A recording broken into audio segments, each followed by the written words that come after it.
Chapter 3 में आज हमारे पास दूसरा टॉपिक है momentum and expressive forces. There are many examples when momentum changes are produced by explosive forces within an isolated system। अब आपको isolated system अपना याद है जिसमें हमारे पास क्या था, कंडीशन थी कि हमारे पास कोई एक्सटर्नल फोर्स अप्लाई नहीं हो रही है, एक्सटर्नल एजेंसी हमारे पास अप्लाई नहीं होती। सिस्टम का इंटरनल मोमेंटम होगा वो फाइनल इनिशियल मोमेंटम और फाइनल मोमेंटम कंजर्व रहना चाहिए। अब एग्जाम्पल उन्होंने दी, एक बॉम्ब ब्लास्ट है। अगर आप देख सकते हैं ये आपके पास बॉम्ब ब्लास्ट हो रहा है, ये एक बॉम्ब है, इसके ये दो फ्रैगमेंट्स हो गए। ठीक है, अगर आप देखें तो ये हमारे पास यहाँ से इस जगह से पर आकर ये ब्लास्ट हुआ, इसके ये दो पोर्शन हो गए, एक ये डायरेक्शन है, एक ये डायरेक्शन है। अगर हम इसको दो वेक्टर्स की फॉर्म में बनाएं तो देखिए एक ये वेक्टर आ गया, एक ये वेक्टर आ गया। इस वेक्टर को उठा के हम इधर ले आएंगे। ये अगर हमारा ए वेक्टर है तो ये हमारे पास ए वेक्टर, ये बी वेक्टर है तो ये बी को इधर ले आए तो ए प्लस बी किस तरह होगा, ये ए वेक्टर, ये बी, ये direction head to tail rule से हम जब फाइनल लेंगे तो हमने पहले इसको इसके साथ ज्वाइन किया, फर्स्ट वेक्टर्स की हेड से सेकंड वेक्टर की टेल को ज्वाइन किया। जब फाइनल रिजल्टेंट लेने लगेंगे तो हम फर्स्ट वेक्टर की टेल से रिजल्टेंट वेक्टर की टेल को ज्वाइन करेंगे और रिजल्टेंट वेक्टर के हेड को फाइनल वेक्टर के हेड से ज्वाइन करेंगे, और इस तरह ये हमें एक आर यहाँ पे मिलेगा जो इसकी मोमेंटम को शो करेगा, इन दोनों फ्रैगमेंट्स के टोटल मोमेंटम को शो करेगा।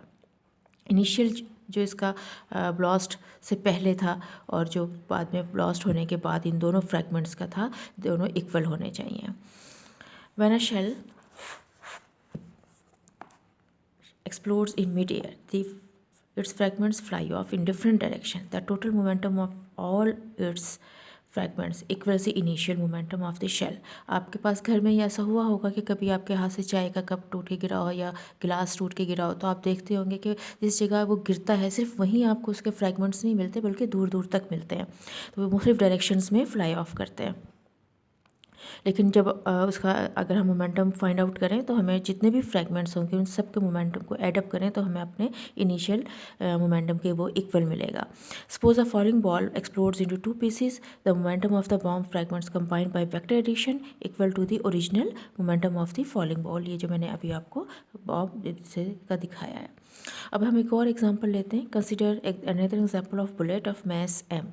कोई राइफल है, उसका आपके पास अगर ये आपके सपोज एक मैं ये राइफल, इसका जो मैस है वो है कैपिटल, इसके अंदर एक बुलेट है जो फायर हुई है, इस बुलेट का मैस एम है, इसकी वेलोसिटी वी होगी और इस जो राइफ़ल की वेलोसिटी होगी वी प्राइम होगी।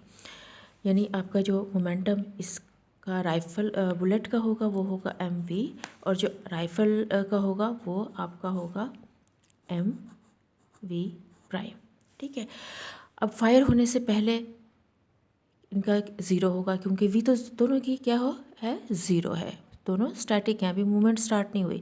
फायर के बाद ये दोनों का हमारे पास ज़ीरो आ गया, लेकिन फायर के बाद क्या होगा कि जितनी वेलोसिटी के साथ इसने मूव किया, ये बुलेट ने, ये इतनी ही वेलोसिटी इसके ऊपर रिएक्शन के तौर पे अप्लाई करेगी, जितनी इस मूव इतना ही यहाँ पर हुआ। लेकिन चूँकि गन के मैस ज़्यादा है तो ये इस पे इतनी ज़्यादा शो नहीं हो पाएगी, सिर्फ थोड़ा सा इसको जर्क लगेगा, थोड़ी सी मूवमेंट होगी या रिक्वाइल करेगी राइफ़ल, क्योंकि इसका एम बहुत ज़्यादा है, इसका मैस ज़्यादा है, इसका मैस बुलेट का बहुत कम है इसके मुकाबले में।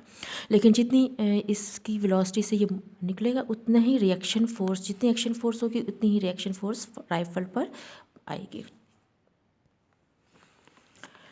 एम वी ये बुलेट का आ गया मोमेंटम, और M V prime capital M V prime rifle का, दोनों को अगर हम ऐड करें तो हमारे पास ज़ीरो आएगा। इनिशियल में भी ज़ीरो था और फाइनल में भी ज़ीरो होगा। M V prime is equal to minus M V, ये हमारे पास एक्शन और रिएक्शन दोनों को अगर हम इक्वेट करें तो ये हमारे पास ये कंडीशन आती है। डायरेक्शन अपोजिट हुई किसकी वजह से, रिएक्शन फोर्स की डायरेक्शन की वजह से।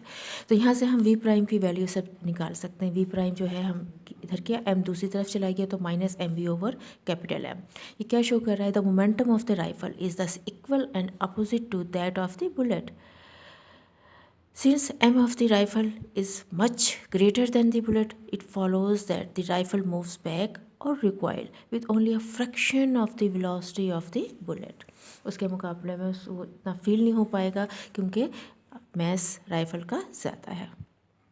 लेकिन जितनी वेलोसिटी से बुलेट फायर आउट हो रही है उतनी ही वेलोसिटीज़ का रिएक्शन फोर्स राइफल पर अप्लाई हो रहा है।